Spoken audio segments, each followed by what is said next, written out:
Well, I mean, I always, as a kid, always hit it a long way. You know, that was always my thing, to try and hit it past the adults growing up. And, you know, like I said, I think 18, that was my first competition. That was back in 2003.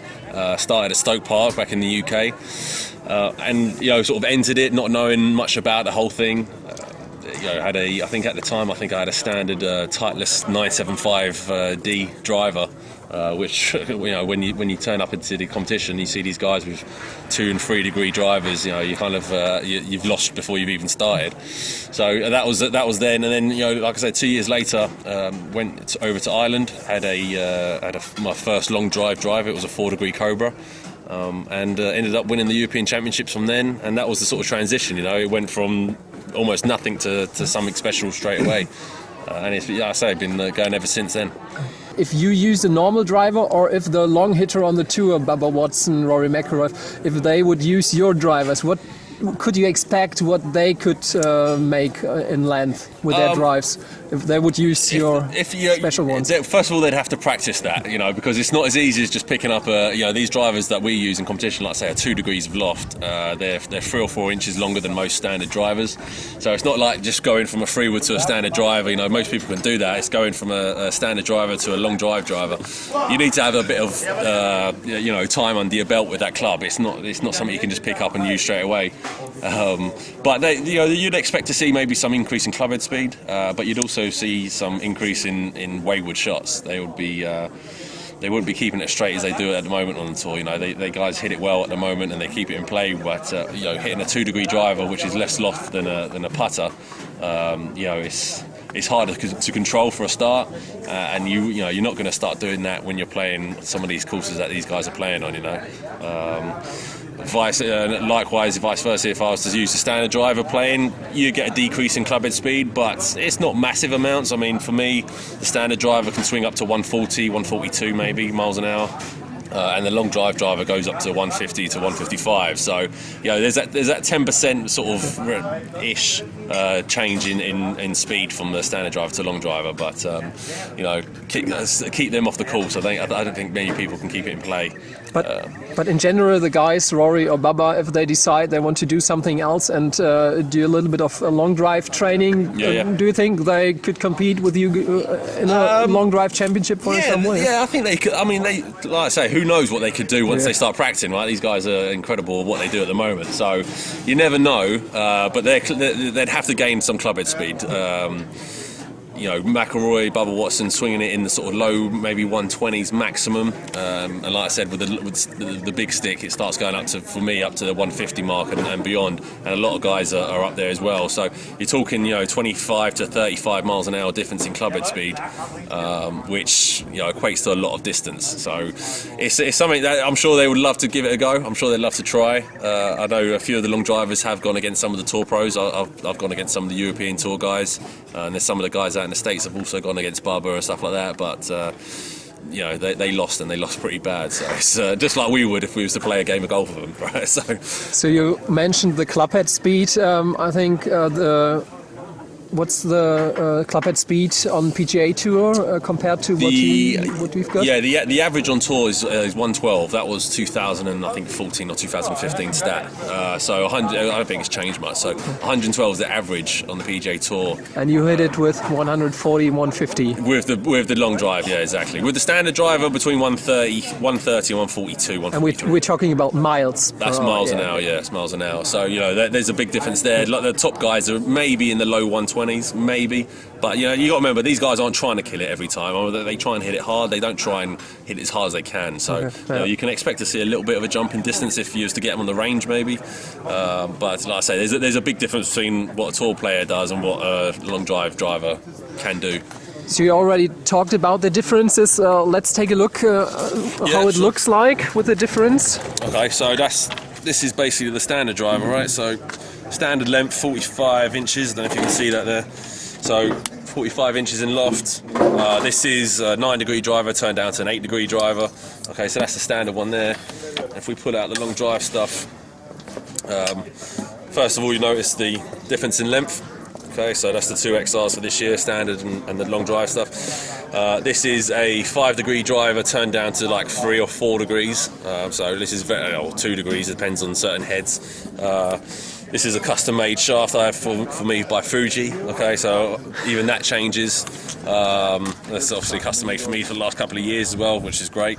And also, what a lot of people don't realise is the grip thickness as well. For a long driver, you want this as thin as possible because that creates more speed. It creates less control, but at the same time, we're all about speed and trying to get it as fast as we possibly can. So everything down to the grip changes.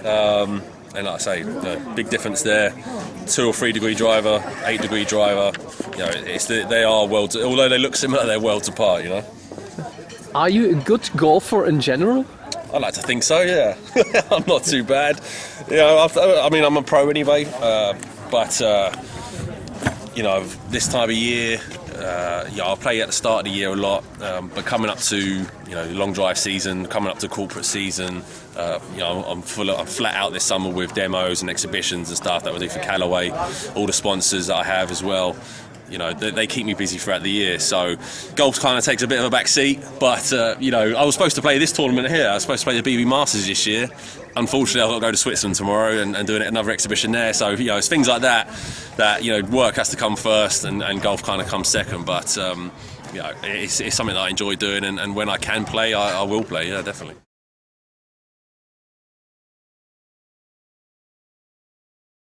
The first thing, it sounds stupid, but the first thing you got to do is have lessons with your pro, right? So you got to find a good PGA pro, whoever it will be, someone that comes recommended maybe, and have them look at your swing, because everyone thinks there's some sort of secret in it, but there's not. You just got to get someone who's got a good eye, watch the swing, see where you're going wrong, see where you're leaking power. You might not be using the ground, you might not be turning so much. Your wrist might not be. You might be giving away a lot of lag. So there's a lot of things straight away that a PJ Pro will look at that and say, right, you're doing this wrong. That's where you're losing a bit of speed. So first things first, have a lesson, get the technique right.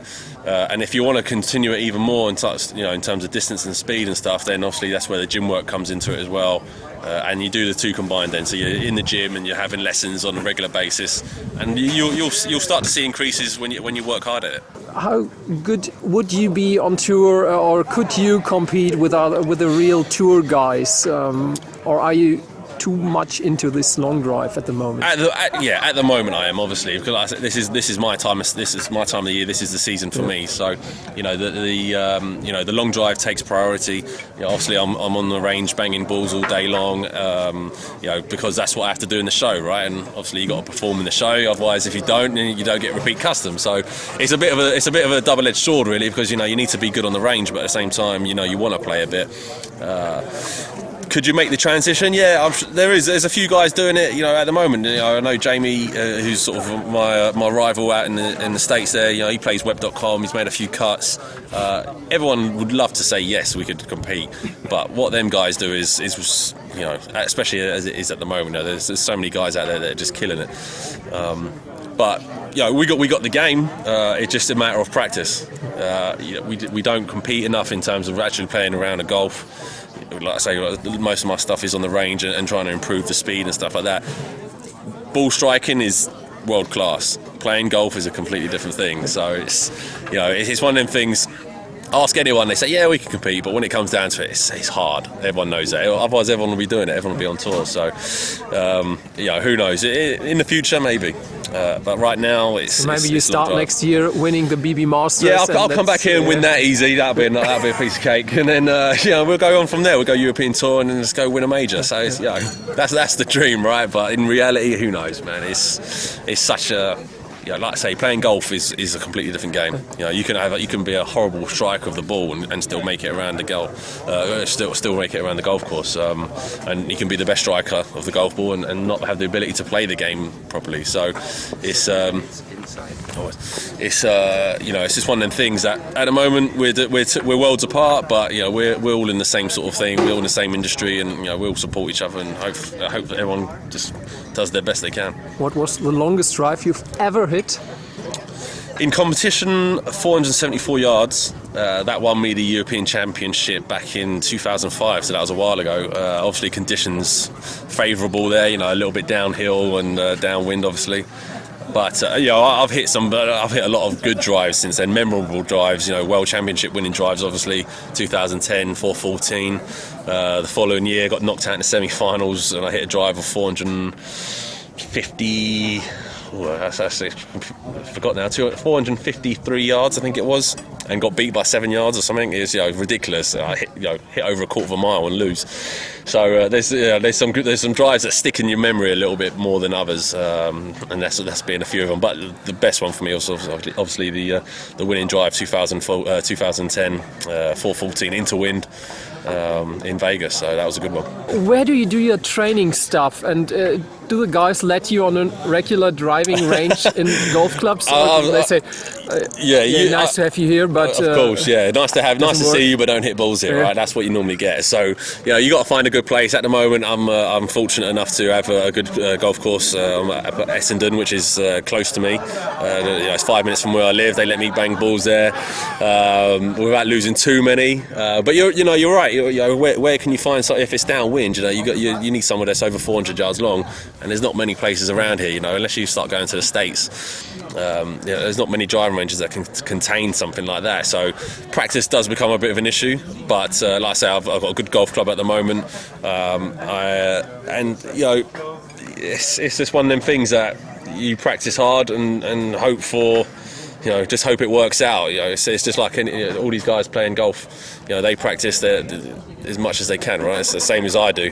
Just trying to find somewhere to practice is a bit of an issue sometimes. I'm sure you don't get a empty race course for your training sessions like what was it 2 years ago? World Long Drive Championship. Yeah, that was very special. NASCAR. That was the Speedway in Vegas, right? So that was. It's things like that, that will bring the sport a little bit further. You need to find these destinations that are a little bit different that golf can be incorporated into. Everyone's trying to grow the game of golf. It's been on a bit of a decline for the last few years, when they're trying to make golf more fun and make it this and it's things like long drive will hopefully do that. And if it's just given the opportunity to be alongside some of these PGA Tour events.